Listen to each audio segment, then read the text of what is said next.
Hi everybody, it's Rachel Werner, Tops' nutrition and fitness editor. Okay, so this month's recipe that is for February, the special recipe is easy peasy paella.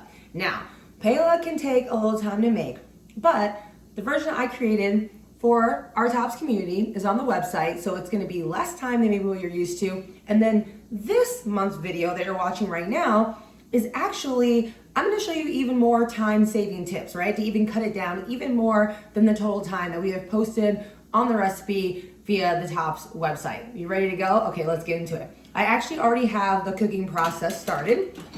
You will see I have my protein options just like in the recipe that's online.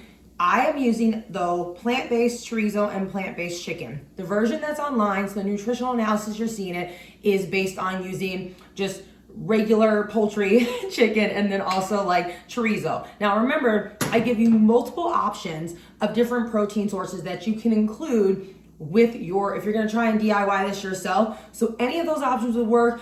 Don't have to do 2, you could do 1, you could do 3. Just remember that that's gonna alter though the nutritional analysis that you're seeing, as well as your exchanges for the day as you calculate it. So as usual, you do you, but I just want you to keep it in mind that, the more protein you add in, it could potentially raise obviously the sodium amount, and then also it could then alter, your exchanges based on that day. Okay, so I already got those kind of stirring up here. Now, I already have a little bit of oil that you don't have to use it, but there's a teeny little bit of oil that's included in the recipe. And then I'm gonna go ahead and start frying up. I actually have some frozen because I'm using frozen bell peppers. Like I say, you can use fresh or frozen, mixed with onions. So I'm gonna go ahead and toss those into my other pan that everything's gonna get combined in eventually here. Same thing with the minced garlic, okay? So I'm gonna show you this in a moment, just kind of getting that going on. The other thing I want you to keep in mind is when you're trying to save time, some of these things you could cook up ahead of time. So if you have leftover rice from maybe a meal in the week, maybe you made stir fry, maybe you made fried rice, or if you just even want to cook your rice the night before, maybe you're meal prepping and you're going to use rice for multiple things in the week, right? Now remember, in this recipe, you can also use other things like cauliflower rice, brown rice, quinoa. In fact, I have some brown rice and quinoa left over from a meal I had earlier this week. So I'm also gonna be tossing this in here along with, this is my other time-saving tip that I have for all of you, frozen rice. So let's say you're like, okay, I'm hungry, I definitely wanna try this, but I don't have time to make everything from scratch.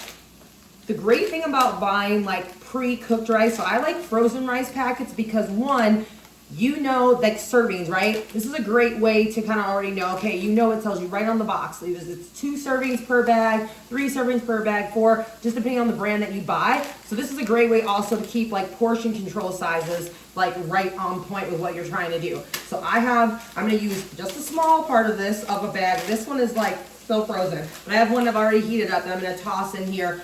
I'm not gonna use the whole thing because like I said, I've got a little bit of brown rice and quinoa mix left over that I'm also gonna use for this. See, things are already cooking up. I got the pepper stirring, I gotta throw in my garlic. Now remember, I like heat. Now the garlic is just garlic. I'm using minced garlic with no oil in it. So remember to always check and see if there's any extras, because you don't wanna ever put anything in your, you don't want to accidentally up your sodium content, right? Or your sugar content. So it's always great just to check labels. A lot of times we're always thinking like food allergies. I've got to test the food. I lost one of my peppers, my garlic. We're thinking food allergies, right? When we are checking labels, but we really should be checking labels too to see carb content if we need to. Your dietary needs are different than what my dietary needs, or depending on what your health goals are, right? So if you know specifically from your doctor that you're supposed to be trying to have less sodium or have less sugar, so making sure you should be checking your food labels for that as well. And I think we think about that with bigger items like rice, bread, maybe frozen meals, but you got to remember to check condiments too, okay? Just a little plug for that too going on. Okay, one more time-saving tip I have for you for this recipe, because unlike some of the recipes we make together, we won't stay on. See, oh my gosh, it's sizzling up. It's smelling so good. I want to keep from this sticking to my pan, so I'm going to show you. I love how garlic smells when it's cooking. I think my protein sources are pretty much done, so I'm gonna turn the fire down on those.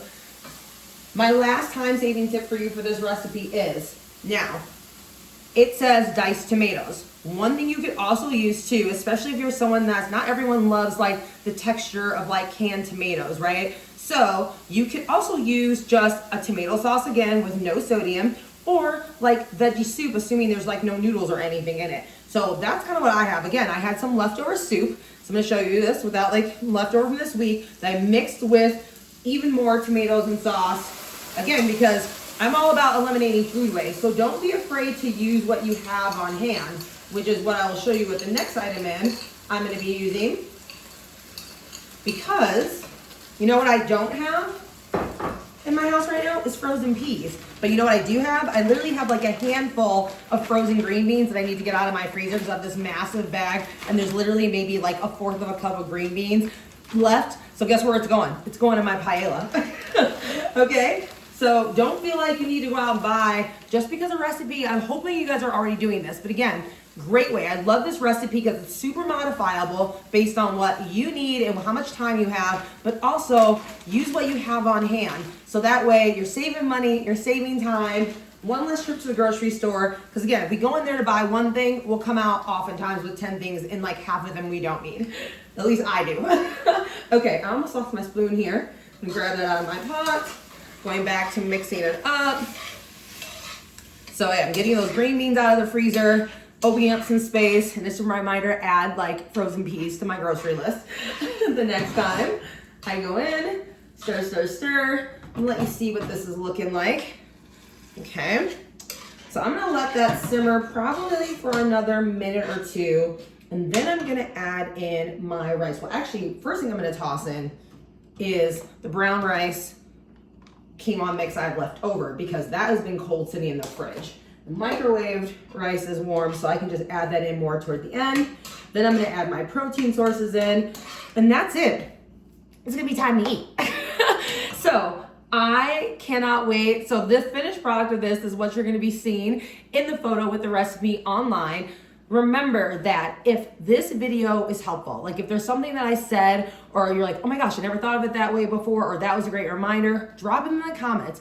If there's a specific recipe that you are interested in, that you're like, I love this dish, but I just have not been able to figure out how to modify it so that it really aligns with my dietary needs right now, let me know. I'm happy to give it a whirl and see what I can come up with. Maybe it'll be a future like YouTube video, right? Lastly, right? There's one more thing. Share this, right? Share it with others, whether it be at your next chapter group member meeting, or maybe someone new who's been thinking about joining Tops, or they're not really familiar with all the different like recipes and fitness demos we have online, you know, or share it to your own social channels if you're active on Facebook or Instagram or other platforms. We love to just hear from all of our members, but also like new folks too. So keep tuning in, keep letting us know what you like, what you want to see, and I will see you next month in March.